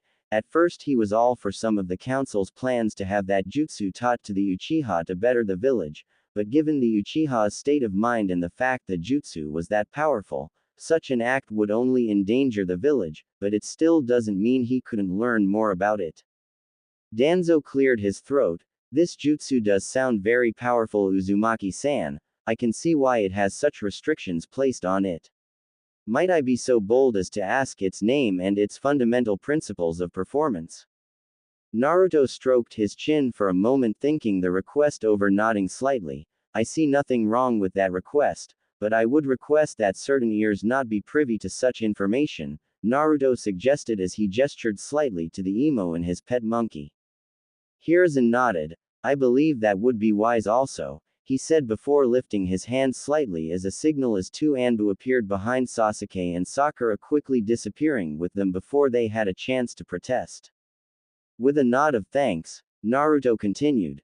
The technique is called Kasai Hakushu. Its general technique flows solely around that of chakra and elemental manipulation. Storing up and compressing the Kaden chakra into the palms of your hands, while at the same time building up a protective layer of chakra on your hands so when the attack is released in the clap your hands aren't burned. It takes a few time to find the balance for the level of protection needed to keep your hands safe when using the jutsu. Too little and your hand will get burned, too much and you're wasting chakra, and that's never good in a long battle. Danzo stroked his chin. A jutsu that is completely chakra and elemental manipulation that requires no hand signs, just like the Yondaime's Rasengan, which was a powerful jutsu indeed, and the fact that the boy could perform it was a testament to his skill already. Very impressive indeed. Thank you, Uzumaki-san. Naruto nodded to the old bandaged man, seeing he currently held no ill intent, but that could change, though his attention was quickly drawn by the elder Haruno again. Brat, you will teach that jutsu to Uchiha-sama, he should have that power, not you. She snapped angrily, not being able to yell. She was immediately fixed with a glare from the clan head side and the Hokage and even from Danzo at what she was saying, but that all stopped when Naruto snorted and began to laugh aloud. Ha ha ha ha ha. That's rich, oh that is rich. You think you can order me to do anything? Ha ha ha ha. Oh the irony of that sentence. You can't order me to do jack shit, lady, and you know it. Naruto laughed, making the elder Haruno seething with rage. How dare you speak to me like that? I'm part of the council and you have to do as I say. She snapped angrily. Naruto shook his head along with that of the clan heads and the Hokage. Banshee-san, you are part of the advisory council, you advise the Hokage, you do not make demands, pass laws, give orders, or have any powers whatsoever. What you possess is a title, nothing more. The only people in this room who have such powers are the Hokage and clan heads. The Hokage runs the village and the clan heads run their clans, the civilian side does sweet all. You are a bunch figureheads that give the illusion of power, a load of ugly ones at that. The only power you have is that of what you believe somehow have come to possess in your head. Naruto chuckled. Sure, some of you have a business and certain pull with others, but compared to the Hokage who actually runs the village, you are nothing. Naruto said aloud, stating the facts as they were. This shocked most in the room. That fact was well known, that the council held no power, that only the Hokage did, that the council was only there to advise the Hokage about the many views so that he can make an informed decision, and the clan heads were his commanders in times of war, and in such times the civilian members weren't even privy to the meetings. Finally, Naruto sighed before heading to the door. Now, since all of the matters concerning me have been dealt with, I believe I will be heading back to. Oh crap, Naruto said, looking at the clock. It was well past the time where the academy had ended, and Naruto shook his head. Oh well, I guess the academy is out, I'll just head home. Oh, Iruka-sensei, just out of curiosity, where did I rank in the class ratings? Iruka smiled. Top of the class, Naruto. Sasuke took second after you. Hinata took first for the kunoichi, with Ino taking second above Sakura due to her going further in the taijutsu part than her, as this was just practical today, so congratulations. Naruto grinned and looked to the civilian side with a grin, told Yasuo. Each of the civilians was livid at this but dared not to voice their rejection in front of an already pissed off Hokage. Iruka then spoke again. But I think you might want to be careful going home, Naruto. There was an incident when class resumed and you weren't there, Iruka said with an embarrassed chuckle. Naruto blinked. Why, what happened?